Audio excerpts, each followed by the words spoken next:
नमस्कार दोस्तों, Manu short hand classes में आपका स्वागत है। दोस्तों यहाँ आपको मिलता है 110 शब्द प्रति मिनट डिक्टेशन। दोस्तों इस डिक्टेशन की आउटलाइन और पीडीएफ के लिए हमारा टेलीग्राम चैनल ज्वाइन करें। डिक्टेशन शुरू होगी 3 सेकंड बाद।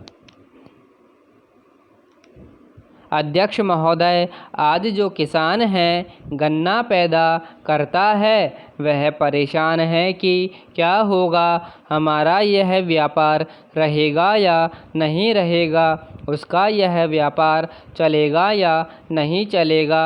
एक तरफ तो यह कहा जाता है कि किसानों को गन्ने की ज़्यादा कीमत मिले।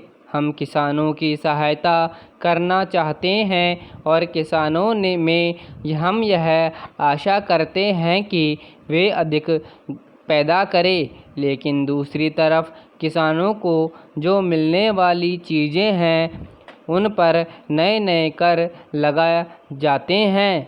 केवल केंद्र सरकार ही नहीं बल्कि राज्य सरकारें भी कर लगाती रहती हैं। अधिक उपज के लिए किसानों को कुछ चीज़ों की आवश्यकता है जिनकी पूर्ति करना बहुत आवश्यक है। उनको ऐसे साधन चाहिए जिनको वे खेती में उपयोग कर सके।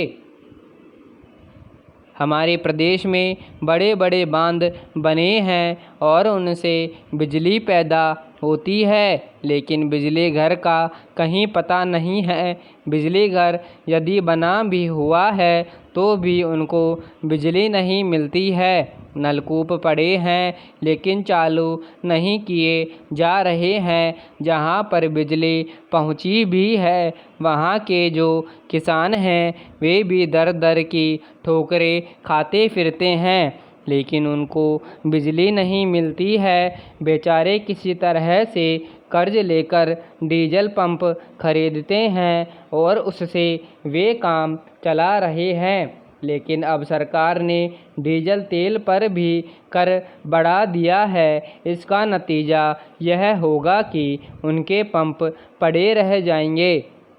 फिर आपको कहाँ से अन्न मिलेगा? आप किसान से यह आशा करते हैं कि वह अधिक अन्न पैदा करके आपको दे, उपज बढ़ावे, लेकिन जो साधन हैं उन पर आप कर लगाते जा रहे हैं। किसान पर आप इतना बोझ डालते जा रहे हैं कि उनके प्रयोग को ही वह भूल जाएगा। खाद की बात की जाती है, आप कारखाने भी खोलना चाहते हैं। दुनिया के जो बड़े बड़े देश हैं उनको आप निवेदन कर रहे हैं कि यहाँ आकर वे खाद के कारखाने खोलें और खाद पैदा करें। क्या आप खाद इसलिए पैदा करना चाहते हैं कि किसान उसको ले जाए और उसकी फसल भस्म हो जाए? कारण यह है कि उसको समय पर पानी तो मिलेगा नहीं। अगर पानी नहीं मिलेगा तो खाद किस काम आएगा? इसलिए आवश्यकता इस बात की है कि उसे पहले पानी दिया जाए। अध्यक्ष महोदय, मैं आज ऐसे विषय पर बोलने जा रहा हूँ जो देश के सामने एक बहुत बड़ी समस्या बना हुआ है। आजकल कृषि पर बहस चल रही है। मैं कल से सुन रहा हूँ कई लोगों ने तो सरकार की बड़ी प्रशंसा की है कि वह बहुत ही अच्छा काम कर रही है। मैं मंत्री महोदय से एक प्रश्न करना चाहता हूँ। मार्च में मंत्री महोदय ने एक प्रश्न के उत्तर में कहा था कि 2 वर्ष में हमारा देश आत्मनिर्भर हो जाएगा। मैं जानना चाहता हूँ कि ऐसा कहने के पीछे उनका आधार क्या है? कौन से ऐसे उनके पास ऐसे प्रमाण हैं जिनके आधार पर उन्होंने इस प्रकार की घोषणा की है? मैं चाहता हूं कि जब वह उत्तर दे तो इस बात को अपने उत्तर में बताएं।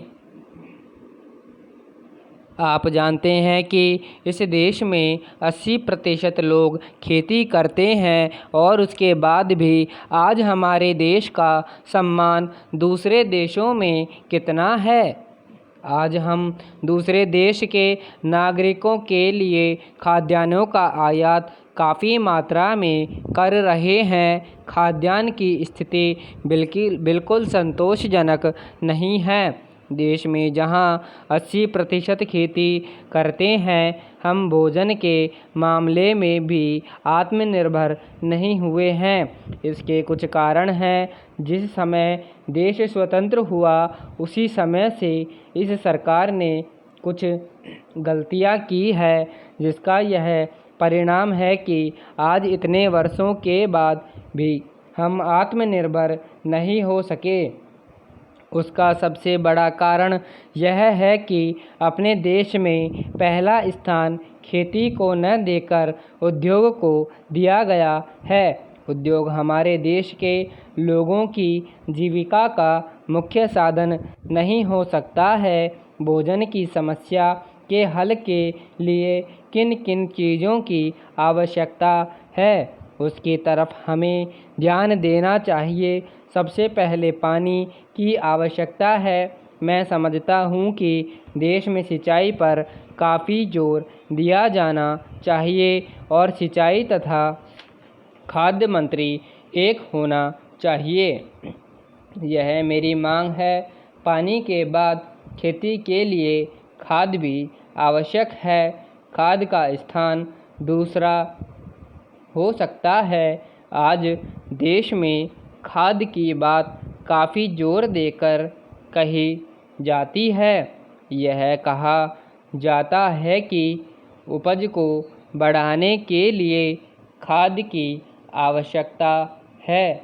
बिना खाद के उपज नहीं बढ़ सकती, किंतु खाद कहाँ तक उपज को बढ़ा सकेगी, यह भी देखने और सोचने ही की बात है। इस ओर एक समन्वयक नीति चाहिए। समाप्त। धन्यवाद।